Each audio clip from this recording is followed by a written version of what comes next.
विकास र समृद्धिको एउटा पर्दा अमरगढी आइटिभी सबैका लागि सधैँका लागि।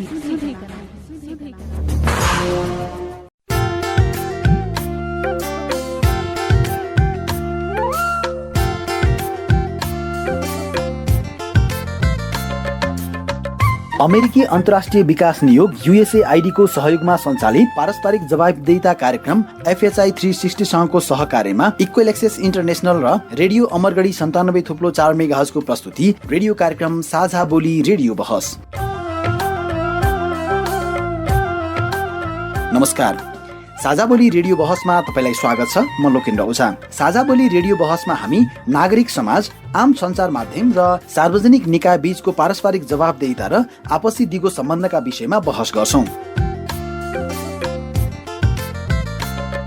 पारस्परिक जवाबदेहिताका क्षेत्रीय सवाल र परिवेश समेटेर तयार पारिएको साझा बोली रेडियो बहसको यो स्थानीय संस्करण हो। आजको साझा बोली रेडियो बहस डडेलधुरामा रहेको रेडियो अमरगढी FM 97.4 मेगाहर्जले उत्पादन गरेको छ। यो कार्यक्रम डोटी जिल्लामा रहेको radio Triveni FM 94.4 megahertz, Achham जिल्लाको रेडियो जनप्रिय 102.4 मेगाहर्ज र बैतडी जिल्लामा रहेको रेडियो निङ्लासेनी 94 मेगाहर्जबाट पनि सुन्न सकिन्छ। जवाबदेहिताको राष्ट्रिय सवाल, नीति र कार्यान्वयनको समन्वय गर्ने साझा बोली रेडियो बहसको केन्द्रीय संस्करण इक्वल एक्सेस इन्टरनेसनलले काठमाडौँमा उत्पादन गर्छ। साझा बोलीका दुवै संस्करणहरू तपाईले हरेक हप्ता एकै समयमा सुन्न सक्नुहुन्छ। साझा बोली रेडियो बहसको स्थानीय संस्करणको आज चौथो भाग हो। झन्डै 4 वर्ष अघिदेखि प्रसारण भइरहेको साझा बोली रेडियो कार्यक्रम यस वर्ष रेडियो बहसको रूपमा उत्पादन एवं प्रसारण हुन लागेको छ।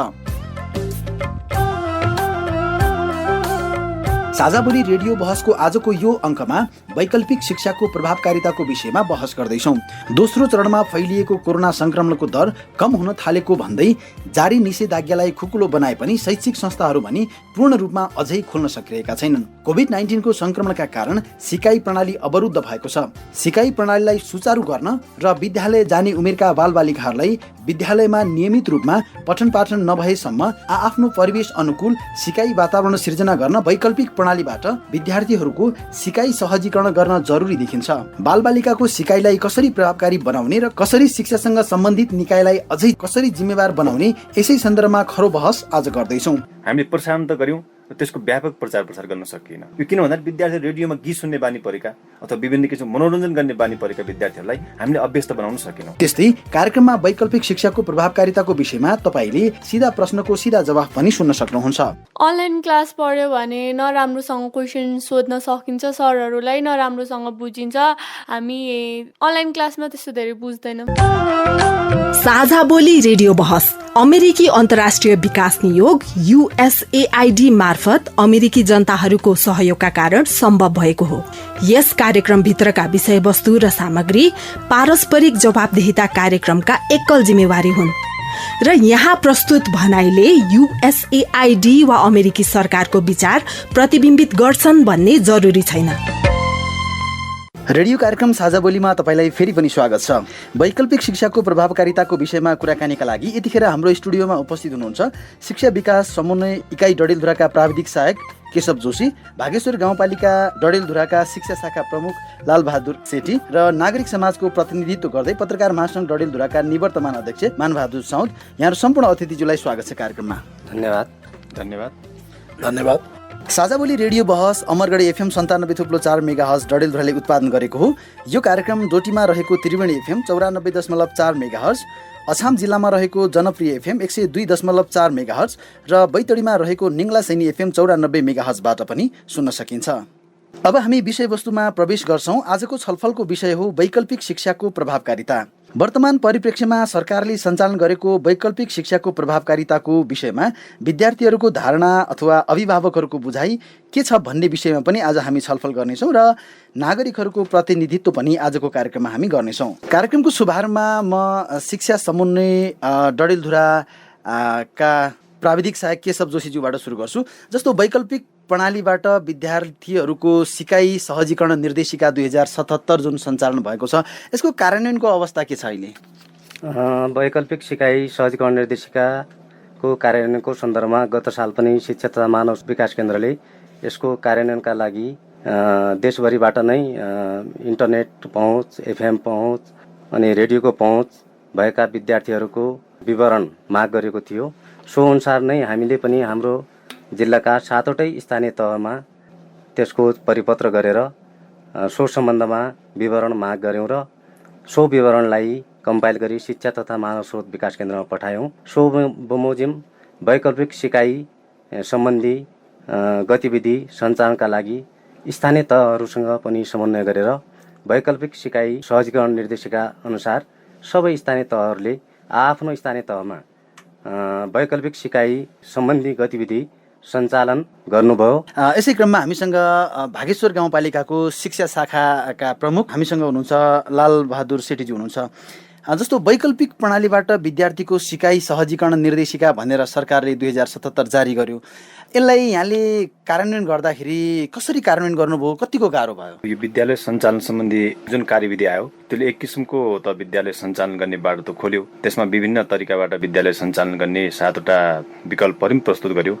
विद्यालयहरूलाई सिफ्टमा सञ्चालन गर्ने, एकवटा कक्षा अथवा जोड बिजोड कक्षा सञ्चालन गर्ने अथवा एउटा कक्षा एक दिन बोलाउने र अर्को कक्षा अर्को दिन बोलाउने हिसाबले पनि विद्यालय सञ्चालन गर्ने परिपाटी आयो। र धेरै सँगसँगै अब हामीले विद्यालय सञ्चालन गर्नुभन्दा पहिला गर्ने पूर्व तयारीहरूमा अब हाम्रो भनौँ अथवा सबै पक्षको त्यो ध्यान गएन। जस्तो स्वास्थ्य सम्बन्धीका मापदण्डका कुराहरू भयो। विद्यालय हामीले गत वर्ष त हामीले क्वारेन्टाइन नै बनायौँ। ती क्वारेन्टाइन बनाएका विद्यालयलाई निर्माणीकरण गर्ने कुराहरूमा ठाउँको पनि त्यसै खासै पहल देखिएन। यसले गर्दाखेरि विद्यार्थी जोखिममै विद्यालय सञ्चालन गर्नुपर्ने त आयो। त्यो सँगसँगै सरले भने जस्तै अर्को कुरा भौगोलिक विकटताको कारणले गर्दाखेरि पनि जुन विद्यार्थीको 5वटा वर्गीकरण गरेको छ, रेडियोको पहुँच नभएको, रेडियोको पहुँच भएको, इन्टरनेट भएको, इन्टरनेटसँग एक्सेस मात्रै भएको, टेलिभिजन भएको भन्ने कुराहरू छ, त्योसँग पनि हामीले क्याटेगोराइज त गऱ्यौँ तर त्यसलाई हामीले वास्तविक सतहीमा प्रयोग गर्न सकेनौँ। त्यसै गरी नागरिक समाजको प्रतिनिधित्व गर्दै पत्रकार महासङ्घ डडेलधुराका निवर्तमान अध्यक्ष मानबहादुर साउजी हुनुहुन्छ। जस्तो आम सञ्चार माध्यमले अथवा वैकल्पिक शिक्षाका माध्यमहरू भनेको त रेडियो, टेलिभिजनहरू अथवा अन्य विभिन्न इमेल, इन्टरनेटको माध्यमबाट पनि सरकारले लकडाउनको समयमा बालबालिकालाई निरन्तरता दिनुपर्छ भनेर चाहिँ यो निर्देशिका जारी गरेको थियो। यसको कार्यान्वयन कस्तो पाउनुभयो तपाईँले? अहिले मुलुक कोभिड-19 का कारण यो वर्ष र गत वर्ष 2 वर्ष शिक्षा क्षेत्रलाई ठुलो चुनौती समस्या मात्रै रहेन कि ठुलो क्षति नै बेहोर्नुपर्ने परिस्थिति सिर्जना भयो। नेपाल सरकारले वैकल्पिक शिक्षा मार्फत बालबालिकाहरूलाई पठन पाठनतर्फ केन्द्रित गर्ने उद्देश्यले रेडियो कार्यक्रमहरू, कुनै ठाउँमा टेलिभिजन कार्यक्रमहरू पनि सञ्चालनमा गरेको देखिन्छ। त्यसको प्रभावकारिताका सन्दर्भमा अलिकता मोनिटरिङको अभाव खड्किएको देखिन्छ। मोनिटरिङ हुन सकेन। कोभिड-19 का कारण बालबालिकाहरूलाई पारेको असर, अभिभावकहरूलाई पारेको असर, यसका कारणले पनि जुन रूपमा चाहिँ सिकाइ प्रभावकारी हुनु पर्थ्यो त्यो हुन सकेन। म फेरि शिक्षा विकास तथा समन्वय इकाइका प्राविधिक सहायक केशव जोशीजी हुनुहुन्छ। म यहाँतिर आएँ। जस्तो गत वर्षको चैत्रदेखि नै लकडाउन सुरु भयो र शैक्षिक गतिविधिहरू पूर्ण रूपमा बन्द नै भए।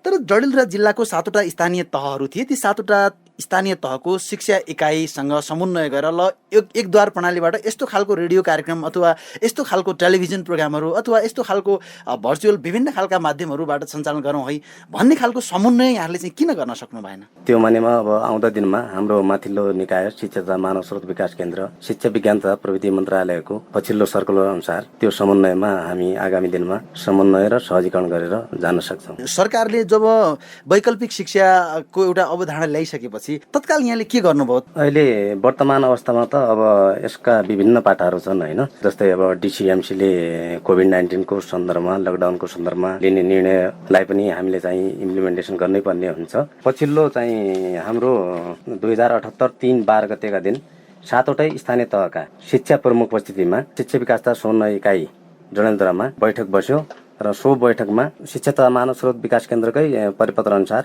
2078 असाढ 1 गतेबाट आउँदो शैक्षिक सत्र सुरु हुने भएकाले सबै विद्यार्थीलाई निःशुल्क पाठ्यपुस्तक समयमा उपलब्ध गराउने पहल गर्ने र शिक्षा तथा मानव स्रोत विकास केन्द्रको चलान नम्बर 477 मिति 2078-230 को पत्र बमोजिम को निर्देशन कार्यान्वयन गर्ने निर्णयको साथसाथै विद्यालय उमेरका सम्पूर्ण बालबालिकाहरूलाई समयमै भर्ना गराउन आवश्यक पहल गर्ने भन्ने निर्णय पनि गरियो। शैक्षिक गतिविधि अगाडि बढाउनको लागि हाम्रो चाहिँ डिसिएमसी को बैठकले लिने निर्णय, त्यसको स्वरूप र सो बमोजिम हाम्रो माथिल्लो निकायबाट हुने परिपत्र बमोजिम आगामी दिनमा हामी प्लान बनाएर अगाडि बढ्न सक्छौँ। हजुर त्यसै गरी भागेश्वर गाउँपालिकाको शिक्षा शाखाका प्रमुखजी हुनुहुन्छ। अब जुन सरकारले अनलाइनमा पहुँच छन् कि छैनन् भन्ने तथ्याङ्क लिएर एउटा कार्यक्रम तय गर्यो, त्यसको हाम्रो गाउँपालिका अथवा जुन भागेश्वर गाउँपालिकामा तपाईँ हुनुहुन्छ, तपाईँले दिने निर्णय स्थानीय सरकारले कार्यान्वयन गर्नुपर्ने स्थिति पनि होला अथवा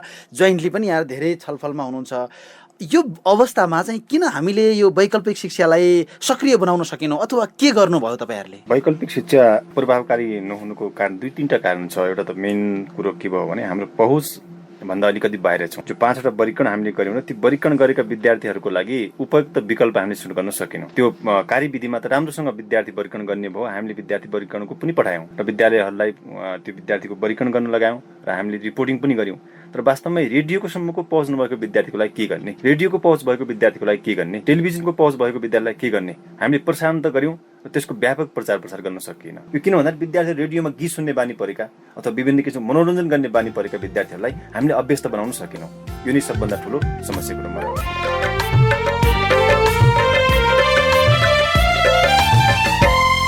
यतिखेर हामी साझा बोली रेडियो बहसमा छौँ र साझा बोली रेडियो बहसमा हामी जुन सरकारले सञ्चालन गरेको वैकल्पिक शिक्षा छ अथवा जुन सिकाइ सहजीकरण निर्देशिकाको आधारमा वैकल्पिक शिक्षा सञ्चालन गर्यो, त्यो शिक्षाले सुदूरपश्चिमको पहाडी जिल्ला वा मध्य पहाडी क्षेत्रमा रहेका विद्यार्थीहरूका लागि त्यति धेरै प्रभावकारी हुन सकेन भन्ने कुरामा हामी मोटामोटी त्यो एउटा खालको बुझाइ भइसकेको छ अथवा त्यो खालमा हामी सहमत भइसकेका छौँ।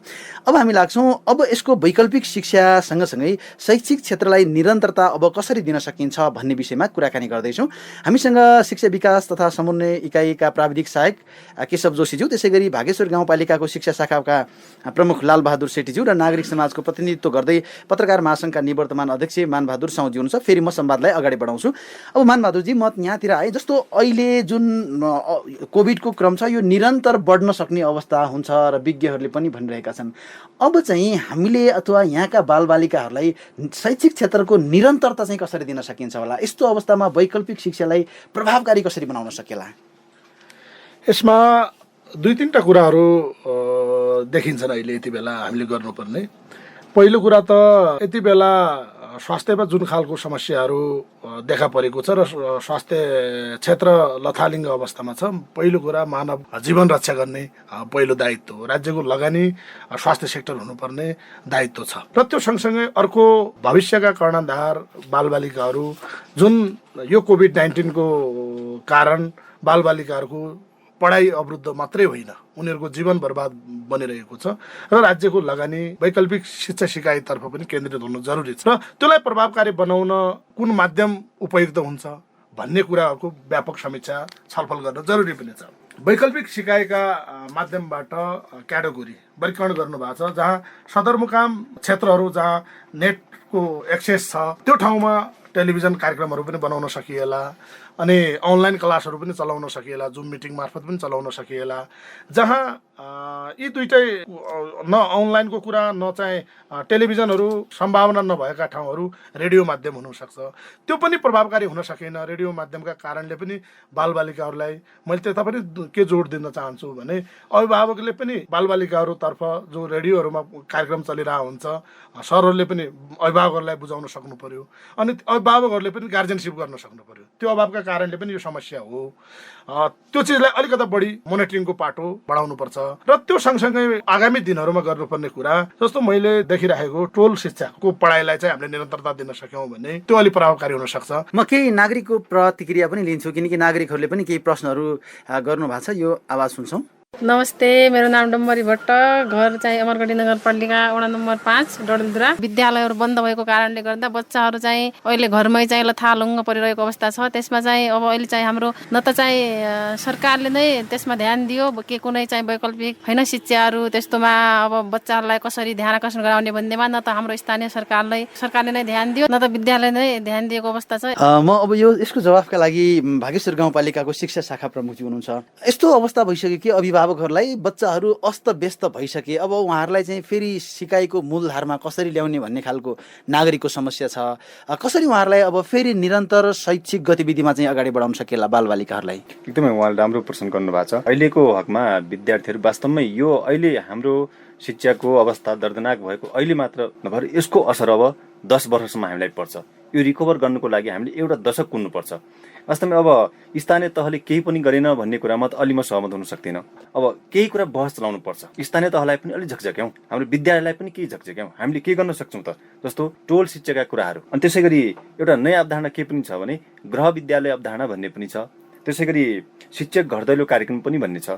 यसलाई हामीले प्रभावकारी बनाउनुको निमित्त अभिभावकहरूले पनि कोर्डिनेसन गरिदिनु पर्यो। त्यसै गरी अब शिक्षा समन्वयको कुरा गरौँ। शिक्षा समन्वय जुन अहिले नयाँ जुन कन्सेप्ट आयो अथवा सङ्घीयता आइसकेपछि जिल्ला शिक्षालाई अहिले शिक्षा समन्वयको रूपमा भयो। त्यसै गरी पूर्व जिल्ला विकास समितिलाई पनि जिल्ला समन्वय समिति भन्यो। तर समन्वय समितिको कामै छैन है भन्ने खालको पनि समस्या देखिरहेको छ। किन यस्तो स्थिरता अथवा चाहिँ किन अलिकति एक्सन गरिहाल्ने, समन्वय जसरी यहाँहरूलाई समन्वयको अधिकार दिएको छ पूर्ण रूपमा समन्वय गर्न नसक्ने किन यस्तो भइरहेको छ? अहिले वास्तवमा यो कोभिड-19ले गर्दा नै स्वाभाविक रूपमा त्यो परिस्थिति क्रिएट हुन गएको छ र हामी पटक पटक कसरी जाने भनेर गत साल पनि हामी 7वटै स्थानीय तहका शिक्षा प्रमुख सरहरूसँग फोन सम्पर्कबाट कसरी आगामी दिनमा अगाडि बढ्ने र पछिल्लो कोभिडको अलिकति मन्द गति भइसकेपछि भौतिक रूपले पनि शिक्षा विकास तथा समन्वय इकाइमा बैठक बस्यौँ। तत्पश्चात एक किसिमको चाहिँ प्लान बनाएर प्रक्रियाबाट अगाडि बढ्ने भनेर अगाडि बढियो पनि। अब अहिले स्थानीय तहले टोल सिकाइलाई नै निरन्तरता दिने खालको फर्मेट बनाएर भोलिको दिनमा कोभिड बढे पनि त्यसलाई निरन्तरता दिने गरी यहाँहरूले के समन्वय गर्न सक्नुहुन्छ? 7वटा स्थानीय तहका शिक्षा शाखा प्रमुख सरहरूसँग जुम मिटिङबाट होस् या फोन सम्पर्क गरेर एफएम रेडियोबाट पाठ प्रसारण गरेर हुन्छ कि अर्थात् नेपाल सरकारले निर्धारण गरेको पाठ्यक्रमलाई विद्यार्थी स्वयंले पाठ्यक्रमले निर्धारण गरेका उद्देश्यलाई हासिल गर्न सक्ने गरी शोध्यन सामग्रीको विकास गरेर हुन्छ कि अर्थात् अहिलेको परिप्रेक्ष्यमा केही अपवाद बाहेक हरेक परिवारमा इन्टर गरेका ब्याचलर गरेका चाहिँ अभिभावकहरू छन्। ती अभिभावकहरूलाई सक्रिय बनाएर हुन्छ कि एक खाले समन्वय 7वटै स्थानीय तहका शिक्षा शाखा प्रमुख सरहरूसँग गरेर एउटा प्लान बनाएर कोभिड-19बाट जमघट भौतिक उपस्थितिमै सिकाइ गर्न सकिने परिस्थिति नरहे पनि एफएम रेडियो मार्फत शोध्यन सामग्रीको विकास गरेर अर्थात् अभिभावकसँगको अन्तर्क्रिया र अभिभावक सक्रियता बढाएर भए पनि त्यो वैकल्पिक माध्यमबाट हामी आगामी दिनमा अगाडि जान सक्छौँ। जस्तो अहिले स्थानीय तहहरूले पनि स्वाध्ययन सामग्री भनेर कतिपयले पुस्तक खरिद गरेका छन्, कतिपयले पर्चा पम्पलेट खालको बनाएको छ। यो चाहिँ आवश्यक हो भन्ने खालको किन यहाँहरूले चाहिँ समन्वय गर्नु भएन? यस सम्बन्धमा समन्वय गरेर नै उहाँहरूले बजेट एलोकेट गर्नुभयो। बजेट एलोकेट गरेर एकरूपताको सन्दर्भमा केही समन्वयको अभावले गर्दा चाहिँ फरक हुन गयो र आउँदो दिनमा कसरी चाहिँ शिक्षण सिकाइ क्रियाकलाप अर्थात् विद्यार्थीको सिकाइ बढीभन्दा बढी प्रभावकारी हुन सक्छ, कस्तो किसिमको शोध्यन सामग्रीको चाहिँ विकास गर्दा विद्यार्थीको सिकाइ उपलब्धि बढ्न सक्छ भनेर आगामी दिनमा एकरूपता ल्याउने किसिमले समन्वय गरेर हामी अगाडि बढ्न सक्छौँ। भागेश्वर गाउँपालिकाले अहिले यो स्वाध्ययन सामग्रीलाई कसरी विकास गरिरहेका छ अथवा आम जुन बालबालिकाहरू छन् उहाँहरूको घर दैलोसम्म पुर्याउनु भएको छ कि अथवा त्यो डकुमेन्टेसनमा सरकारले खरिद गर्नुहोस् भनेको छ, यति लाखको छ ल त्यति सामान ल्याउनुहोस् है राख्नुहोस् भन्नुभएको छ? के छ भने अब विद्यार्थी जो हामीले वर्गीकरण गऱ्यौँ नि, विद्यार्थी वर्गीकरण गर्दाखेरि रेडियोसम्मको पनि पहुँच नभएका विद्यार्थीहरू यानि कि रेडियोसम्म पनि सुन्न नसक्ने त्यो क्षमता नभएका त्यहाँसम्मको पहुँच नभएका विद्यार्थीहरूको लागि शोध्यन सामग्रीको विकास गरेर वितरण गर्ने भन्ने कार्यविधि नै छ। त्यो अनुरूप नै अब हाम्रो गाउँपालिकाको सन्दर्भ भन्दाखेरि अब अझै पनि मैले नै प्रलाई मिटिङको अथवा कुनै अन्य जानकारी दिनु पर्यो भने अर्को सर मार्फत पनि फोन गर्नुपर्ने हुन्छ। यस्तो बालबालिकाहरूलाई शोध्यन सामग्री वितरण गर्ने भन्ने अनुरूप नै हामीले निश्चित कक्षाहरूलाई अब पोहोर साल हामीले 1 कक्षाको पूर्व प्राथमिक तह 1 कक्षा 2 कक्षा गरेका थियौँ भने अहिले अब अर्को वर्ष भइसक्यो भने 2, 3, 4 को लागि दिने भने यसरी हामीले शोध्यन सामग्री वितरण गर्यौँ। भनेको तपाईँको गाउँपालिकामा प्रत्येक विद्यार्थीले शोध्यन सामग्री पाएका छन्? जुन विद्यार्थीको लागि छ पायौँ एउटा विद्यार्थी बराबर जुन अब शिक्षा तथा मानव स्रोत विकास केन्द्रले ल्याएको एउटा आफ्नो लिङ्कमा शोध्यन सामग्रीहरू पाठ्यपुस्तक नै बनाएको छ। त्यो पाठ्यपुस्तकहरू एउटा विद्यार्थीलाई एउटा पुग्ने गरेर हामीले वितरण प्रक्रियामा पुर्याएका छौँ। मानबहादुर साउजी हुनुहुन्छ, अब तपाईँ एउटा अभिभावक पनि हो र नागरिक समाजको प्रतिनिधित्व गर्दै यहाँसँग संवाद गरिरहँदाखेरि सरकारले ल्याएको स्वाध्ययन सामग्री अहिले विभिन्न गाउँपालिकाले आफ्नो ढङ्गबाट चाहिँ पम्पलेटहरू छाप्दै अथवा विभिन्न पुस्तिकाहरू छाप्दै वितरण भएको छ। नम्स एकातिर छ अथवा चाहिँ क्वान्टिटी एकातिर छ, क्वालिटी एकातिर छ भने जस्तो एकदमै व्यापक भएको छ भन्ने खालको आइरहेको छ। यसको पनि चाहिँ नियमन गरिसकेका छैन अथवा यति सङ्ख्या एकातिर छ तर रियलमै हेर्दाखेरि त्यो पुगेन भन्ने खालको पनि कतिपयले गुनासो गरिरहेको सन्दर्भमा के भन्नुहुन्छ यहाँले? शोध्यन सामग्रीहरू बालबालिकाका लागि त्यो उपयुक्त नै होला, राम्रो नै होला। त्यसले उनीहरूलाई पढ्ने रुचि मात्रै होइन पाठ्यक्रमसँग सहयोगी माध्यम पनि हो, तर प्रभावकारिता भयो कि भएन त्यो मोनिटरिङको पार्ट हो। मोनिटरिङ भइरहेछ कि छैन, त्यो यति बेलाको यो कोरोनाका कारणले पनि भ्याउन त्यो मोनिटरिङ गर्न सकियो कि सकिएन छ भने मोनिटरिङ गर्न जरुरी हुन्छ र स्थानीय सरकारहरूले या स्थानीय सरकारको शिक्षा इकाइले अनुगमन मोनिटरिङ गरोस्, त्यसलाई अझ पनि प्रभावकारी बनाउन सकिने खालको परिस्थिति अगाडि बढोस्, पहिलो कुरा। अनि दोस्रो कुरा के हो भने जुन खालको शिक्षा क्षेत्रमा लगानी गर्नु पर्थ्यो, यो वैकल्पिक सिकाइका माध्यमहरूमा बजेट छुट्याइनु पर्थ्यो, मलाई लाग्छ न स्थानीय सरकारहरूले त्यो बजेट छुट्याइरहेको स्थिति होला, यो अलिक फर्मालिटी निभाउने टाइपका बजेटहरू होलान् जस्तो लाग्छ। किनभने यद्यपि बजेटहरू निर्धारण भएको भए सरलाई मुभ गर्न सकिन्थ्यो होला, स्थानीय सरकारमा रहेको शिक्षा युनिटहरूले परिचालन गर्न सक्थ्यो होला, विद्यालयका सरहरूलाई बोलाएर अन्तर्क्रिया गर्न सक्थ्यो होला, अभिभावकहरूलाई बोलाएर अन्तर्क्रिया गर्न सक्थ्यो होला, पठन पाठनको रेडियो कार्यक्रमहरूलाई वार्षिक रूपले अगाडि बढाउन सक्थ्यो होला, अनि नेट भएको ठाउँहरूमा जुम मिटिङहरू गराएर अगाडि बढ्न सक्थ्यो होला, स्थानीय तहहरूमा पनि कतै नेटको एक्सेस बनाउन पनि सक्थ्यो होला बजेटै भइदिएको भए। यतातर्फ लगानी छैन कि भन्ने लाग्छ मलाई। विपत्ति बाजा बजाएर आउँदैन। गर्मीमा आगलागी डढेलो, वर्षामा बाढी पहिरो, भूकम्प, कोरोना र अरू पनि। अझ आफू, आफ्नो परिवार वा आफन्तको स्वास्थ्यमा अचानक समस्या आयो भने त आपत्तै पर्छ नि। साँच्ची तपाईँ र तपाईँको परिवारको स्वास्थ्य समस्यामा पर्दा उपचार खर्च बेहोर्ने स्वास्थ्य बिमाको बारेमा तपाईँलाई के थाहा छ? बिरामी भएर स्वास्थ्य संस्थामा जाँदा कस्तो व्यवहार भइरहेको छ? सित्तैमा औषधि पाइन्छ कि पाइँदैन? अनि निजी स्वास्थ्य संस्थाको व्यवहार तपाईँलाई कस्तो लाग्छ नि? छलफल गरौँ, समस्याको हल खोजौँ, प्रश्नको जवाफ मागौँ। तपाईँले हामीलाई पैसा नलाग्ने नम्बरमा फोन गरेर आफ्ना कुराहरू भन्न सक्नुहुन्छ। एनसेल प्रयोग गर्नुहुन्छ भने 98 015 71 029 फोन गर्न सक्नुहुन्छ। एनटिसी प्रयोग गर्नुहुन्छ भने 16 60 01 00459 फोन गर्न सक्नुहुन्छ, अथवा बोली साझा @gmail.com BOLISAJHA@gmail.com मा इमेल गरेर वा मेरो रिपोर्ट र साझा बोलीको फेसबुक, युट्युब, ट्विटर, टिकटक पोस्टहरूमा शेयर, लाइक वा कमेन्ट गरेर पनि आफ्ना कुराहरू भन्नु सक्नुहुन्छ। पारस्परिक जवाफदेहिताका लागि प्रश्न सोधौँ, जवाफ खोजौँ। साझा बोली रेडियो बहस। साझा बोली रेडियो बहस सुन्दै हुनुहुन्छ र यति बेला हामी कुराकानी गर्दैछौँ वैकल्पिक शिक्षाको प्रभावकारिता कस्तो छ भन्ने विषयमा। र छलफलको क्रममा हाम्रो स्टुडियोमा कुराकानीको क्रममा हुनुहुन्छ शिक्षा विकास तथा समन्वय इकाइका प्राविधिक सहायक केशव जोशी, त्यसै गरी भागेश्वर गाउँपालिकाको शिक्षा शाखा प्रमुख लालबहादुर सेठी र नागरिक समाजको प्रतिनिधित्व गर्दै पत्रकार महासङ्घका निवर्तमान अध्यक्ष मानबहादुर साउजी हुनुहुन्छ। र यो कार्यक्रम अहिले अमरगढी रेडियो डडेलधुरा, त्यसै गरी त्रिवेणी एफएम डोटी, रेडियो जनप्रिय असाम र निङ्ला सैनी एफएम बैतडीबाट यहाँहरूले सुनिरहनु भएको छ। फेरि केही नागरिकको प्रतिक्रिया सुन्छौँ। मेरो नाम गीता भण्डारी, अमरगढी 5 स्याबारी डडेलधुरा। यति लामो समयसम्म विद्यालय बन्द हुँदाखेरि पनि सरकारले वैकल्पिक शिक्षाबाट पढाइ हुन्छ भनेर भन्दैछ। हाम्रो सरकारले खै त त्यसको व्यवस्था गरेको? बच्चाहरू बिग्रिँदैछन्, बच्चाहरू हरेक ड्रग्स के यस्ता कुलतमा फसेर कस्तो भइहाछन्। यस्तो गरे त बच्चा सबै विद्यार्थीहरू त बिग्रिन्छन् त। यसरी किन वैकल्पिक शिक्षाको व्यवस्थापन हुन सकेन त यो यति बेलासम्म? म फेरि यही विषयमा केन्द्रित छु र हामी वैकल्पिक शिक्षाको प्रभावकारिताको सन्दर्भमा निरन्तर रूपमा संवाद गर्दैछौँ। फेरि म शिक्षा समन्वय डडेलधुराबाट चाहिँ प्रतिनिधित्व गरिरहनु भएको छ केशव जोशीज्यू। यसलाई चाहिँ जस्तो उहाँले फेरि त्यही प्रश्न हो, किन चाहिँ यसको प्रभावकारिता हुन सकेन? बालबालिकाहरू बिग्रिसके अथवा ट्र्याकभन्दा बाहिर गए, घरमै पनि पढ्न सकिरहेका छैन, तर सम्बन्धित निकाय चाहिँ मौन बसिरहेका छ भन्ने अभिभावकको गुनासोप्रति के भन्नुहुन्छ? अभिभावकको गुनासो आउनु स्वाभाविक प्रक्रिया हो र यसमा विविध कारणहरू छन्। र अहिलेको कोभिड-19 को परिस्थितिलाई हेर्दा यसमा अभिभावकले पनि आफ्नो छोराछोरी प्रति विशेष रूपले संवेदनशील भएर चाहिँ उहाँहरूलाई आफ्नो पठन पाठन क्रियाकलापतिर अभ्यस्त गराउनु जरुरी छ। किनभने अहिले बच्चा न विद्यालयको सम्पर्कमा छ, न शिक्षकको सम्पर्कमा छ। कोभिड-19 को परिस्थितिले अभिभावककै सम्पर्कमा बढीभन्दा बढी विद्यार्थी भएको अवस्था भएको हुनाले अभिभावकहरूले सक्रिय हुनु जरुरी छ।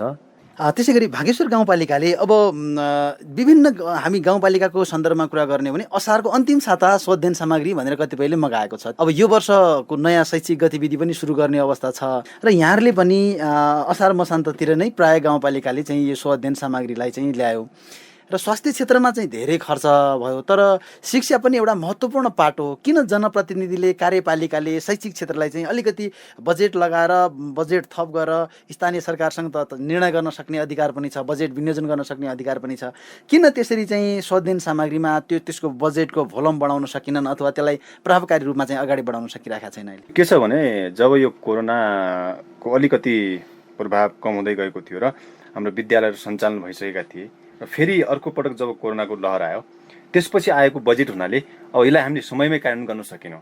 ट्याक्कै लकडाउन पनि भइदियो, हामीले पालिकामा पनि भनौँ अथवा आफ्नो समय पनि सबै सरकारी कार्यालयहरू बन्द रहेको कारणले गर्दाखेरि जब कोरोनाको दोस्रो लहर आउने बित्तिकै यो बजेट आयो कि यो कारणले गर्दाखेरि पनि समयमा एउटा हामीले यसलाई सम्बन्धित क्षेत्रमा पुर्याउन सकेनौँ। र अर्को कुरो वैकल्पिक शिक्षालाई प्रभावकारी बनाउने कुरोहरूमा अब एउटा के हो भने अहिलेसम्म हामीले त्यो स्वीकार गर्नुपर्छ, वैकल्पिक शिक्षाको निम्ति जस्तो रेडियो कार्यक्रमहरू टेलिभिजन मार्फत कार्यक्रमहरूको निमित्त हामीले आफ्ना स्थानीय विज्ञ उत्पादन गर्न सकेनौँ। वास्तवमा यो एउटा ठुलो हाम्रो लागि दुर्भाग्य पनि हो। अहिले 2 वर्षसम्म हामीले उत्पादन गर्न सक्नु पर्थ्यो। अध्यक्षजीले भने जस्तै वास्तवमै शिक्षा क्षेत्रको लागि वास्तवमै हामीले त्यति बजेट छुट्याउन सकेनौँ, न हामीले त्यति नीति बनाएर अगाडि बढ्यौँ। किन गर्न सकेनौँ भन्दाखेरि अब एकातिर स्वास्थ्यमा धेरै लगानी गर्नुपर्ने भने अर्कोतिर विद्यालयमा अब विद्यालय बन्दैछन्, केन्द्रबाट शिक्षा तथा मानव स्रोत विकास केन्द्रले रेडियोबाट टेलिभिजनबाट सामग्रीहरू प्रसारण गरेकै छ र रेडियोबाट त्यो प्रसारण भएकै छ भन्ने कारणले गर्दाखेरि पनि एकातर्फ शिक्षामा त्यो बजेट शोधन सामग्रीको निमित्त भनौँ अथवा रेडियो कार्यक्रमको निमित्त भनौँ अथवा टेलिभिजनको निमित्त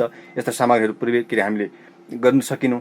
र अर्को कुरो अध्यक्षजीले उठाएको कुरामा जस्तो यो वैकल्पिक शिक्षालाई कसरी प्रभावकारी बनाउन सकिन्छ भनेर अब हामी के गर्छौँ भने सर पनि हाम्रो शिक्षा समन्वयका सर पनि हुनुहुन्छ।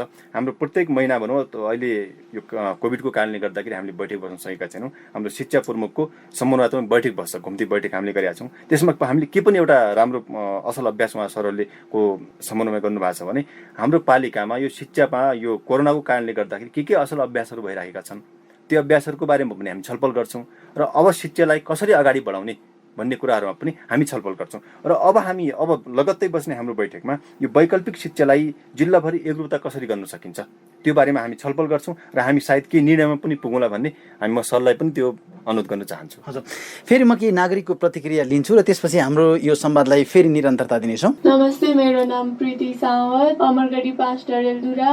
अनलाइन क्लास पढ्यो भने नराम्रोसँग क्वेसन सोध्न सकिन्छ, सरहरूलाई नराम्रोसँग बुझिन्छ। जस्तो हामी फिजिकल क्लास जति प्रभावकारी हुन्थ्यो अनलाइन क्लास त्यति प्रभावकारी छैन। हामी अनलाइन क्लासमा त्यस्तो धेरै बुझ्दैन। अब त्यसै गरी नागरिक समाजको प्रतिनिधित्व गर्दै मानबहादुर साउजी हुनुहुन्छ।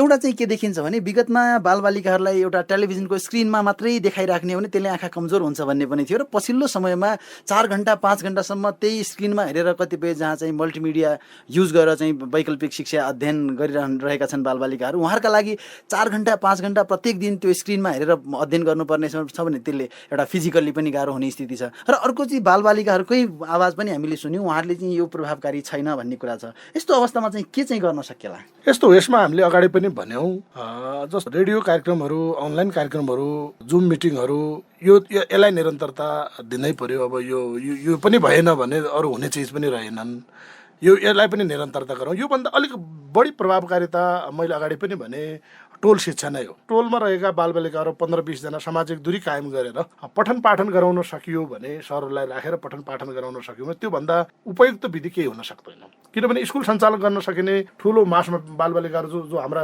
विद्यालयका संरचना छन् त्यो संरचनाभित्र सामाजिक दूरी कायम हुन सक्ने स्थिति छैन। तब त्यो चिजलाई मध्यनजर गरेर अहिले मलाई लाग्छ 15 मिनट 20 मिनट भन्दा विद्यालयको 15-20 मिनट भन्दा दूरी रहेका बालबालिकाहरू छैनन्। त्यो 15-20 मिनट दूरीभित्रैका बालबालिकाहरू स्कुलहरू छन्, अहिले पर्याप्त स्कुलहरू वडाभित्र या 15-20 मिनट दूरीभित्र रहेका विद्यालयहरू छन्। त्यस कारणले पनि टोल शिक्षालाई चाहिँ हामीले प्रभावकारी बनाउन सक्यौँ। 15-20 जनाको बालबालिकाहरूलाई जस्तो अगाडि सरले स्रोत केन्द्रहरू, स्रोत शिक्षा हुन्छ, स्रोत शिक्षाहरूका भवनहरू छन् अहिले, त्यो भएन भने पनि हामीसँग सामुदायिक वनहरूका भवनहरू छन्। होइन अन्य तालिम गोष्ठीका लागि पनि अन्य सङ्घ संस्थाहरूको पनि भवन छन्। यिनीहरूलाई चाहिँ कमसेकम सामाजिक दूरी कायम गरेर ल यो बर्सातको बेला त अलि अप्ठ्यारो हुनसक्छ हामीलाई बर्सातका कारणले, अरू बेला त हामीलाई बाहिरै ठुलो चौरहरूमा पनि राखेर पठन पाठन गर्न सकिने कुरा होला। यो चिजलाई हामीले टोल शिक्षा म अझ पनि जोड दिन चाहन्छु। बरु यो टोल शिक्षालाई प्रभावकारी बनाउनका लागि अभिभावकसँग छलफल गर्ने कुरा, सरहरूसँग छलफल गर्ने कुरा, विद्यालयहरूसँग छलफल गर्ने कुरा, स्थानीय तहहरूले त्यसमा अब बजेटिङका कुरा गर्ने कुराहरू हो भने बजेट निर्धारण गर्ने कुराहरू, अनि त्यसलाई मुभमेन्ट अलिकति राम्रोसँग मुभमेन्ट गर्नका लागि स्थानीय सरकारहरूको बढी ध्यान जानु जरुरी छ। शिक्षा समन्वयले इकाइले अलिकति समन्वय गरिदिने, स्थानीय तहहरू सबैलाई समन्वय गर्ने कुराहरू। अहिले पनि अब सरहरूले पनि के समस्या होला भने यो कोभिड-19 बेला हामीले टोलमा कसरी पढाउने, अर्को कहीँ जाने, हामी पहिलो कुरा त स्वास्थ्य नै हो, यस्तो जोखिमका बेला कसरी पठन पाठन गर्ने, हाम्रो ज्यान होइन भन्लान् पनि। तर उहाँहरूलाई पनि कन्भिन्स गर्ने कुरा, छलफल बहस गर्ने कुराले तार्किक निष्कर्षमा हामीले पुर्याउन सक्यौँ भने टोल शिक्षा मलाई अहिले पनि म यसमा विशेष जोड के हो भने प्रभावकारी नै बनाउने हो भने हामी स्कुल सञ्चालन गर्न सकिने, प्रत्यक्ष रूपमा स्कुल पठन पाठन गर्न नसकिने परिस्थितिमा टोल शिक्षालाई कसरी प्रभावकारी गर्न सकिन्छ र त्यो प्रभावकारी बनाउनका लागि अभिभावक, शिक्षक, विद्यार्थी या स्थानीय तहका जनप्रतिनिधिहरू सबै राखेर छलफल गरेर टोल शिक्षालाई अगाडि बढाउनुपर्छ र यो नै प्रभावकारी हो भन्ने मलाई लाग्छ। हामी कार्यक्रमको पनि लगभग अब अन्त्यतिर छौँ र एउटा हामी निष्कर्षमा पुगौँ। अब टोल शिक्षालाई चाहिँ व्यवस्थापन कसरी गर्न सकिला? भोलिको दिनमा कोभिड बढ्दै गयो भने, भोलि अझै लकडाउन गर्नुपर्ने स्थिति सिर्जना भयो भने हामीले टोल शिक्षालाई निरन्तरता दिन सक्छौँ अथवा त्यसलाई व्यवस्थापन गर्न सक्छौँ? कोभिड-19 बढ्दै जाने अवस्थामा टोल शिक्षालाई कसरी व्यवस्थापन गर्ने भन्ने कुरो त चुनौतीकै रूपमा रहन्छ। अब त्यो अवस्थामा त एफएमबाट चाहिँ पाठ प्रसारण गर्ने कुरा, विद्यार्थीलाई शिक्षण सिकाइ क्रियाकलाप अगाडि बढाउने कुरा, अनि शोधन सामग्रीबाट शिक्षण सिकाइ क्रियाकलाप अगाडि बढाउने कुरा र अभिभावकहरूको सक्रियता र अभिभावकहरूको चाहिँ गाइडेन्समा अगाडि बढ्ने कुरा रहन्छ। तर कोभिड-19 को अवस्था मन्द गतिमा हुँदै गयो, न्यूनीकरण हुँदै गयो भने त्यति बेला स्वास्थ्य सुरक्षाका मापदण्डहरू अपनाएर टोल शिक्षालाई अगाडि बढाउन सकिन्छ। त्यसै गरेर लालबहादुर सेठीजी हुनुहुन्छ, अबको विकल्प एफएम रेडियोमा हो कि, पत्रिकाबाट हो कि, टोल सिकाइबाट हो कि, भिजुअल माध्यमबाट हो कि, कसरी शैक्षिक जस्तो स्वाध्ययन सामग्रीबाट हो कि, हाम्रो भूगोलले, हाम्रो मेन पावरले, हाम्रा बालबालिकाहरूले, हाम्रा अभिभावकहरूले सहजै लिन सक्ने वैकल्पिक शिक्षाको चाहिँ कुन पाटोमा बढी जोड दिन सकिन्छ? अब यो विभिन्न सबै माध्यमहरूको आफ्नो आफ्नो त्रुटि नै हुन्छ कि अब अनलाइनमा राम्ररी नबुझिने, प्रश्न सोध्न नसकिने कुराहरू त छँदैछन्। अब एउटा सबभन्दा ठुलो हाम्रो समस्या के हो भने अहिलेसम्म हामी फेस टु फेस यानि कि भौतिक उपस्थितिमा मात्रै बानी परेका छौँ कि हामी यो जुम, फोन, रेडियो यस्तोमा हामी अहिलेसम्म बानी परेका छैनौँ। सबभन्दा ठुलो कुरो त हाम्रो के हो भने अध्यक्षजीले भने जस्तै टोल सिकाइ गर्ने र त्यहाँ पनि रेडियो जस्ता, टेलिभिजन जस्तो पहुँच छ, यी कुराहरूको पनि केही मूल्याङ्कनको पाटो हामीले राख्न सक्छौँ कि जस्तो रेडियो मानौँ, रेडियो त अहिले सबै ठाउँमा सुनिन्छ, एफएम रेडियोहरू सबै ठाउँमा सुनिन्छ।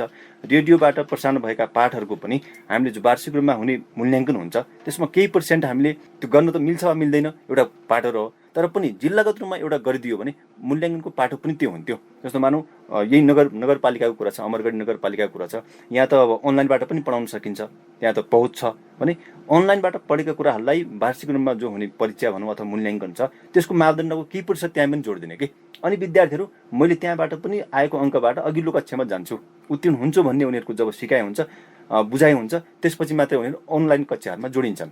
भनेको तपाईँले अब जुन यहाँले नगरपालिकामा अनलाइनबाट गर्न सकिन्छ भन्ने कुरा गर्नुभयो, अब समन्वयको पाटो चाहिँ त्यहाँको भौगोलिक अवस्था, त्यहाँको प्रविधिको प्रयोगको आधारमा शैक्षिक गतिविधिलाई निरन्तरता दिन सकिन्छ भन्ने हो। ग्रामीण क्षेत्रको निमित्त र यो अमरगढीकै निमित्त अब सबै क्षेत्रमा पनि अमरगढीमा अनलाइन कक्षा हुन्छ भन्ने छैन, तर पनि यो पेरिफेरीमा हाम्रो र अब टोल सिकाइ नै सबभन्दा उपयुक्त हो। किन भन्दाखेरि टोल सिकाइमा जब थोरै बालबालिकाहरू आउँछन्, टोलको मात्रै बालबालिका आउँछन् भने त्यो बालबालिकाहरूलाई टोल सिकाइ मार्फत जिल्लागत रूपमा एउटै गर्न सकियो भने अनि प्रभावकारी हुने थियो। एउटै पालिकाले मात्रै गरेर लग्यो भने यो पेन्डामिकमा त त्यसले कुनै काम पनि दिएन। एउटै पालिकाले मात्रै गर्यो, विद्यार्थी पास गर्यो, अरू पालिकाहरूले त्यस्तै छोड्यो भने त्यो पनि प्रभावकारी भएन। हामीले मात्रै विद्यार्थी पास गर्दै लैजाने, अर्को पालिका अथवा देशभरिमै एउटा किसिमको हुने कुरालाई पनि हामीले मध्यनजर गर्नुपर्छ। र त्यस सँगसँगै टोल सिकाइलाई पनि कसरी प्रभावकारी बनाउन सकिन्छ, यानि टोल सिकाइ पनि गर्न पाइन्छ कि पाइँदैन भन्ने कुराहरू एउटा निर्देशनात्मक रूपमा सही रूपमा एउटा वान वे सिस्टम भन्छ नि, एकद्वार प्रणालीबाट हामीले अगाडि बढ्न सकियो भने हाम्रो परिवेशको लागि टोल सिकाइ नै उपयुक्त हो। यो कुरालाई हामी बहसको रूपमा नै अगाडि छलफल गरौँला र हाम्रो मैले अघि नै भने हाम्रो बैठक नै हुन्छ, त्यसमा पनि हामी टोल सिकाइलाई प्रभावकारी कसरी बनाउन सकिन्छ, रेडियोकोबाट प्रसारण हुने पाठलाई कसरी मूल्याङ्कनसँग जोड्न सकिन्छ, यी कुराहरूमा पनि हामी बहस गरेर हामी त्यो छलफलको विषयमा ल्याउने छु भन्ने कुराहरू पनि म यहाँलाई जानकारी दिन चाहन्छु। अन्तमा फेरि म स्थानीयको प्रतिक्रिया लिन्छु। अब केही पढ्ने व्यवस्था गरिदियो हुन्थ्यो, सरकारले वैकल्पिक शिक्षाको व्यवस्था गरिदिएपछि फेरि के हुन्थ्यो होइन। हाम्रो त जीवन गयो त गयो, बच्चाको पनि जान लागेको छ। वैकल्पिक व्यवस्थाले केही उपाय थियो भने गरिदिनु ठिक थियो भने। अब हामी उहाँको प्रतिक्रिया सँगसँगै कार्यक्रमको पनि निष्कर्षमा एउटा निचोडमा पुग्छौँ र अहिलेसम्मको छलफलको आधारमा कार्यक्रमको मुख्य विषयवस्तुको फेरि हामी निचोडमा पुग्छौँ र अब जस्तो मानबहादुर साउजी हुनुहुन्छ, अभिभावकहरूले पनि चाहेको शैक्षिक गतिविधि निरन्तरता भए हुन्थ्यो, अथवा स्थानीय सरकारले पनि चाहेको, अथवा नागरिक समाज अन्य यहाँहरू सबैले चाहनु भएको छ। तर यसलाई हामीले अबको दिनमा चाहिँ यो 2 वर्षको अवस्था हेरेर दीर्घकालीन रूपमा चाहिँ कसरी व्यवस्थापन गर्ने? मैले यसमा अलिकति नीतिगतकै समस्या पनि हो, के हाम्रा चाहिँ पोलिसीका समस्या पनि हुन्। मलाई लाग्छ मेरा 2टा छोराछोरी, एउटा छोरा एउटा छोरी, एउटा छोरा मेरो सैनिक महाविद्यालय धनगढी अतरियामा पढ्छ, अनि अहिले स्कुल सञ्चालन नभइसकेपछि घरमा छ र पनि त्यो विद्यालयको पोलिसीभित्र हरेक दिन 4वटा क्लास अनलाइनबाट पढाइ हुन्छ। त्यो नियमित वर्षभरि नियमित गर्यो उसले, त्यो सैनिक महाविद्यालयले गत वर्ष र यो वर्ष नियमित पढाइ गर्यो र उसले इक्जाम दिँदाखेरि पनि अनलाइनबाट नै इक्जाम दियो। र अर्को छोरी त मेरो कुनै यहीँको विद्यालयमा पढ्छिन् छोरी, अनि तिनको न इक्जाम भयो, रिजल्ट चाहिँ आइसकेको छ भन्ने भयो, हामीलाई अभिभावकलाई पनि जानकारी भएन र आजको मितिसम्म कसरी पढाइ गर्ने के गर्ने भन्नेसम्म पनि जानकारी भएन। भर्ना सर्ना भयो होला, भर्नाको प्रोसेसिङ गर्यो होलान् र अहिलेसम्म ती बालबालिका कहाँ छन् के पढिरहेछन् भन्नेसम्म रहेन। र त्यो विद्यालयको मैले भने अगाडि सैनिक महाविद्यालयको अहिले पनि नियमित अपडेट अनलाइन क्लास चलिरहेछ। सरले अगाडि भन्दै हुनुहुन्थ्यो सदरमुकाम केन्द्रितमा त जस्तो अनलाइन क्लास मार्फत पनि जान सक्छ, भिजुअल मार्फत पनि जान सक्छ, त्यो अलिक प्रभावकारी हुन्थ्यो होला होइन। जस्तो गाउँका दूरदराजहरूमा रेडियो कार्यक्रमहरू पनि प्रभावकारी हुनसक्छ, तर नियमितता गर्ने कुराहरूमा नियमितता गर्नुपर्छ भन्ने मैले। अनि तेस्रो कुरा, टोल शिक्षाको कुरा किन हामीले जोड दिएका हौँ भने टोल शिक्षामा हामी हरेक दिन ती बालबालिका अभिभावक सँगै हुन्छौँ त। हामीलाई सामाजिक दूरी कायम गरे पनि नगरे पनि त्यो टोलमा बालबालिका अभिभावकहरू सँगसँगै घुलमेल भइरहन्छ। त्यस कारणले पनि टोलमा 10-15 जना 15-20 जनाको पढाइ सामाजिक दूरी कायम गरौँ, सामाजिक दूरी कायम गर्दै गऱ्यौँ भने त्यो पढाइ प्रभावकारी रहन्छ। र त्यो सँगसँगै सरहरूले पनि अलिकति होमवर्क दिने बानी, विद्यार्थीलाई होमवर्क दिएर घर पठाउने, अनि होमवर्क चेक जाँच गर्ने, अनि दोस्रो दिन त्यही टोल शिक्षालाई अलिक प्रभावकारी ढङ्गले पढाइ गर्यो भने अहिलेको विधि त्योभन्दा उपयुक्त विधि होइन भन्ने लाग्छ। र अब आगामी दिनमा यो परिस्थिति निरन्तरता रहने हो भने यो विधि बाहेक अर्का विकल्प रहेनन् हामीसँग। हस्, म अब कार्यक्रमको अन्ततिर पनि आइपुगेँ र अन्तमा भागेश्वर गाउँपालिकाको शिक्षा शाखा प्रमुख हुनुहुन्छ। तपाईँले आफू एउटा शिक्षक भएर लामो समयसम्म विद्यालयको व्यवस्थापनको पनि यहाँले जिम्मा लिनुभयो, अहिले गाउँपालिकाकै शिक्षा शाखाको व्यवस्थापनको जिम्मा हुनुहुन्छ। र मानबहादुरजीले भने जस्तो किन हामीले शैक्षिक क्षेत्रलाई, टिचरहरूलाई नै सेल्फ सेन्सरसिप अथवा शिक्षकले एउटा विद्यालय नै व्यवस्थापन गर्नका लागि त्यस्तो खालको मेकानिजम बनाएर तपाईँहरूले एक्टिभली काम गर्नुहोस् है भन्ने खालको निर्देशन दिन सक्नु भएको छ नि यहाँहरूले? अब एउटा कुरा त के रह्यो भने अब शिक्षा भनेको 3टै तहको भनौँ, केन्द्रीय तहको र प्रदेश तह र स्थानीय तहको साझा विषय बनिदियो। अब केन्द्रले भनेको कुरा पनि मान्नै पर्ने, प्रदेशले भनेको कुरा पनि मान्नुपर्ने, अब स्थानीय तहले उनीहरूको निर्देशन के आउँछ त्यो अनुसार मात्रै हामीले चल्नुपर्ने एउटा बाध्यता छ। र त्यो सँगसँगै अर्को कुरा के छ भने विद्यालयलाई प्रभावकारी बनाउनुको निमित्त त हामीले चाल्ने कदमहरू प्रभावकारी नै हुन्छन्। त्यति अब मेरो भागेश्वरको हिसाबले कुरा गर्दाखेरि गत वर्ष नै हामीले वैकल्पिक शिक्षा, त्योभन्दा अघिल्लो वर्षमा अध्यक्षजीले भने जस्तै छोराले अनलाइनबाट नै इक्जाम दिएर पास भएको अवस्था, छोरीले रेडियो पनि प्रसारण भएका थिए अथवा पत्र पत्रिकाबाट पनि पढ्नु भयो होला, फेरि त्यसको कुनै मापदण्ड रहेन। त्यो मापदण्ड नै रहेन भने त्यो सञ्चालन गर्नुको औचित्य के भन्ने प्रश्न आएको सबभन्दा ठुलो कुरा त। र भागेश्वरको कुरा गर्दाखेरि पोहोर साल हामीले के पनि गऱ्यौँ, एउटा नयाँ अभ्यास के पनि गऱ्यौँ भने पाठ्यवस्तु पनि समायोजन भएको छ, पुरै विषयवस्तुहरू पढाउनु नपर्ने र केही विषयवस्तुहरू छोड्नुपर्ने, जो साझा विषयवस्तुहरू छन् तिनीलाई छोड्दै जम्प गर्दै स्किप गर्दै अगाडि बढ्ने पनि छ। त्यो सम्बन्धी पनि हामीले केही क्रियाकलापहरू शिक्षकहरूलाई कसरी गर्ने भनेर ह्यान्ड्स आउट एक दिन अभिमुखी कार्यक्रम पनि सञ्चालन गऱ्यौँ। त्यो सँगसँगै कक्षा थप विद्यालयलाई विशेष गरेर अब हाम्रो सबैको भनौँ अब 8 कक्षा र कक्षा 10लाई हामीले विशेष कक्षा मान्छौँ भनौँ, परीक्षाको आधारमा आधारभूत तहमा गाउँपालिकाले आफ्नो स्ट्यान्डर्डको परीक्षा लिन्छ र कक्षा 10को एसी इक्जाम हुन्छ। त्यो कक्षाहरूमा पेपरहरू नर्म्सहरू स्ट्यान्डर्ड बन्ने भएकोले थप कक्षा पनि सञ्चालन गर्ने हामीले प्रयत्न पनि पोहोर साल गरेका हौँ होइन। अब यसलाई प्रभावकारी बनाउनुको निमित्त अझै पनि केही क्रियाकलापहरू हामीले अझै पनि चुकेका छौँ कि भन्ने मैले आफूले महसुस गरेको छु। अन्तमा अब यहाँको प्रतिबद्धता चाहिँ के रहन्छ? हामी यो कार्यक्रमको निकै अन्तमा एउटा निचोडमा पुगौँ। जस्तो यहाँले काम गर्दाखेरि पनि धेरै कुराहरू छुटेको अवस्था छ। समन्वय समिति अथवा जिल्लामा रहेको जिल्ला शिक्षा समन्वय समितिले पनि गर्दाखेरि कतिपय कुराहरू छुटेको अवस्था देखियो। अब भोलिको दिनमा चाहिँ यहाँको प्रतिबद्धता, यहाँले भागेश्वर गाउँपालिकामा शैक्षिक क्षेत्रको विकास गर्नका लागि 1 2 3 4 मा भन्नुपर्दाखेरि के कुरा चाहिँ गर्न सकिने रहेछ अथवा के गर्ने प्रतिबद्धता गर्नुहुन्छ? सबभन्दा पहिला त हाम्रो यो बसमा टोल शिक्षा धेरैचोटि पनि मैले नि उठाएँ, अध्यक्षजीले नि उठायो, सरले नि उठाउनु भयो। त्यो प्रभावकारी रूपमा त्यसलाई हामी सञ्चालन गर्छौँ, एउटा कुरा। र अर्को कुरा, अहिले हामीलाई आएको बजेटको सीमा अनुसार अब एउटा के अरे टेलिफोन मार्फतबाट पनि एकैचोटि सरले धेरै विद्यार्थीहरूलाई फोन गरेर शिक्षण गर्न सक्ने एउटा सञ्चारको कुरा पनि आएको छ। यसलाई पनि हामी लगभग अब हामीले बजेटको सीमामा रहेर त्यो शिक्षालाई पनि त्यो के अरे फोनबाट गर्न सकिने शिक्षण क्रियाकलापहरूलाई पनि हामी अगाडि बढाउने मेरो मेन दुईटा प्रतिबद्धता रहन्छ। त्यो सँगसँगै अन्य निर्देशनका कुराहरू अब ती कुराहरू त हामी निरन्तर रूपमा गरिरहन्छौँ।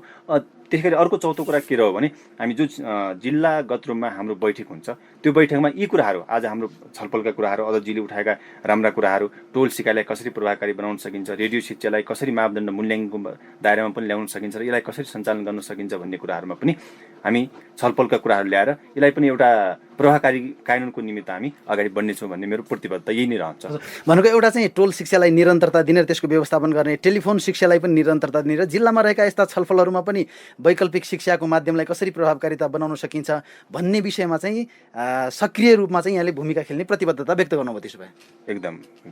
त्यसै गरी अब समन्वय समितिको कुरा गरौँ। जिल्लामा रहेको शिक्षा शाखा अथवा शिक्षा समन्वयले यहाँको प्रतिबद्धता अन्य विद्यालयहरूसँगको समन्वयको पाटो चाहिँ कसरी अगाडि बढाउनुहुन्छ? आजको छलफलबाट एउटा निचोडमा पुग्दाखेरि यहाँले के गर्नुहुन्छ? हाम्रो अहिलेको बहसमा अध्यक्षज्यूबाट प्राप्त भएको पृष्ठपोषण र भागेश्वर गाउँपालिकाका शिक्षा शाखा प्रमुखज्यूबाट आएको पृष्ठपोषणका साथसाथै विगतको अनुभव समेतको आधारमा आगामी दिनमा हाम्रो लगत्तै बस्ने 7वटै स्थानीय तहका शिक्षा शाखा प्रमुखहरूको बैठक साथसाथै 7वटै स्थानीय तहका शिक्षा शाखा प्रमुखज्यूहरूसँग हाम्रो शिक्षा विकास तथा समन्वय को तर्फबाट जुम मिटिङ आयोजना गरेर एउटा प्लान बनाएर अवस्था अनुसारको व्यवस्था, यदि कोभिड-19 तीव्र गतिमा फैलिँदै गयो भने एक किसिमको शोधन सामग्रीमा चाहिँ जोड दिने कि एफएम रेडियो शिक्षामा जोड दिने कि अभिभावक सक्रियतामा जोड दिने कि भन्ने प्लान बनाउन सकियो। यदि कोभिड-19 न्यूनीकरण हुँदै गयो भने मचमोर प्रभावकारी हुने हाम्रो टोल शिक्षामा जोड दिने, यो अवस्था अनुसारको योजना बनाई आगामी दिनमा एकरूपताका आधारमा अगाडि बढ्ने तर्फ हामी समन्वय र सहजीकरणका माध्यमबाट जान्छौँ। हस्, धन्यवाद छ। अन्तमा मानबहादुर साउजी हुनुहुन्छ, के भन्नुहुन्छ? यो अहिले हाम्रो जे बहस भए, यो बहसहरूलाई हामीले भोलि व्यवहार त कार्यान्वयन गर्नुपर्ने हुन्छ र कार्यान्वयनतर्फ हामी जोड दिउँ। र म एउटा अभिभावक नागरिक अगुवा भएको कारणले पनि यस्ता बहस फर्ममा उठ्ने बहसहरूमा नीतिगत रूपमा यो पोलिसीभित्र राख्नका लागि पनि मेरो क्षेत्रबाट, मेरो हातबाट हुने पहलहरू म अगाडि बढाउने छु। र अभिभावकहरूलाई एवारनेस गर्ने कुराहरूमा मिडिया सेक्टरका साथीहरूले पनि एवारनेस गर्नुपर्ने हुन्छ। बालबालिकाहरू बिग्रिसके भन्नु मात्रै होइन कि बिग्रिएका बालबालिकालाई सुधार कसरी गर्ने भनेर अभिभावकलाई पनि झकझकाउने, स्थानीय तहहरू, शिक्षा क्षेत्र हेर्ने सरहरूलाई पनि हामीले झकझकाएर यसलाई कसरी प्रभावकारी बनाउन सकिन्छ भन्ने ढङ्गले अगाडि बढ्यौँ भने यो नै फलदायी हुन्छ भन्ने लाग्छ मलाई। हवस् त, आजका लागि भने कार्यक्रम साझा बोली रेडियो बहसको निर्धारित समय सकिन लागेको छ र वैकल्पिक सिकाइको प्रभावकारिताको विषयमा यतिखेर स्टुडियोमा कुराकानीको क्रममा हुनुहुन्थ्यो शिक्षा विकास तथा समन्वय एकाइका प्राविधिक सहायक केशव जोशी, त्यसै गरी भागेश्वर गाउँपालिकाको शिक्षा शाखाका प्रमुख लालबहादुर सेठी, नागरिक समाजको प्रतिनिधित्व गर्दै पत्रकार महासङ्घ डडेलधुराका निवर्तमान अध्यक्ष मानबहादुर साउजी हुनुहुन्थ्यो। यहाँहरू सम्पूर्ण अतिथिज्यूलाई धेरै धेरै धन्यवाद छ। धन्यवाद।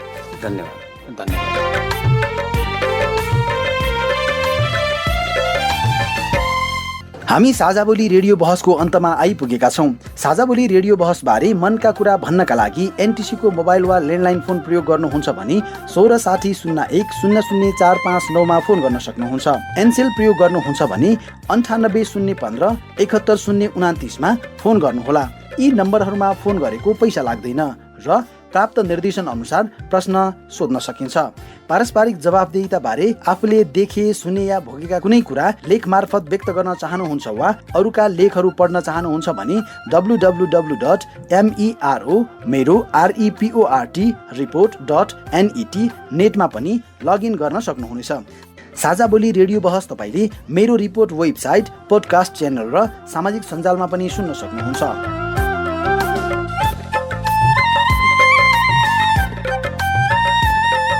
अवस्था आजको साझा बोली रेडियो बहसबाट बिदा हुने बेला भइसकेको छ। आज हामीसँग वैकल्पिक शिक्षाको प्रभावकारिताको सन्दर्भमा कुराकानीको क्रममा हुनुहुन्थ्यो शिक्षा विकास तथा समन्वय एकाइका प्राविधिक सहायक केशव जोशी, भागेश्वर गाउँपालिकाको शिक्षा शाखाका प्रमुख लाल बहादुर सेठी, नागरिक समाज डडेलधुराको प्रतिनिधित्व गर्दै नेपाल पत्रकार महासंघका निवर्तमान अध्यक्ष मान बहादुर साउद। आजको साझा बोली रेडियो कार्यक्रम रेडियो अमरगढी 97.4 मेगाहर्ज डडेलधुरामा उत्पादन गरेको हो। यो कार्यक्रम डोटी जिल्लामा रहेको त्रिवेणी एफएम 94.4 मेगाहर्ज, असाम जिल्लामा रहेको रेडियो जनप्रिय 102.4 मेगाहर्ज र बैतडी जिल्लामा रहेको निङ्ला सैनी एफएम 94 मेगाहर्जबाट पनि सुन्न सकिन्छ। यतिन्जेलसम्म ध्यान दिएर कार्यक्रम सुन्नु भएकोमा तपाईलाई धेरै धेरै धन्यवाद। आगामी हप्ता पनि आजको जस्तै समसामयिक सार्वजनिक जवाफदेहिताको अर्को विषयमा खरो छलफल ल्याएर उपस्थित हुने नै छौँ। आजको कार्यक्रमबाट प्राविधिक साथी तर्कराज भट्टसँगै म लोकेन्द्र ओझा पनि बिदा हुन्छु। हवस् त, नमस्कार।